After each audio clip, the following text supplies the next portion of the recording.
Десетици илјади граѓани се одзваа на повикот за граѓанска непослушност на ерменскиот опозицијски лидер Никол Пашинијан. Демонстрантите ги блокираа главните крстосници и владини објекти во престолнината Ереван, а протести се одржуваат и во други ерменски градови. Сите улици во земјата ќе бидат блокирани, заедно со железниците, метрото и аеродромот. Се што може ќе биде блокирано. Пашинијан со недели ги предводи опозицијските протести кои го принудија премиерот Серж Сарксијан да поднесе оставка, а во гласањето во парламентот Пашинијан за 8 пратенички гласови не успеа да ја презеде функцијата.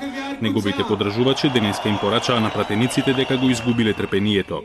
Если надо будем воевать. Ако треба ќе одиме во војна, затоа што веќе сме во војна. Не постои друг начин. Ако не сакаат, тогаш нека си заминат. Никој нема да ги запре. Пратениците од владеачката републиканска партија како знак на добра волја не кандидираа премиер од нивните редови, но при гласањето не го поддржаа ниту Пашинијан. Тие го обвинуваат дека при неговиот обид да стигне до власт донел хаос на улиците во Ерменија. Протестите сигурно се дел од политичката култура и манифестации, но политичките одлуки треба да бидат носени од потрезвени глави. Никол Пашинијан ги предводеше и антивладините протести во 2008 година кога Сарксијан за прв пат беше избран за председател на Ерменија.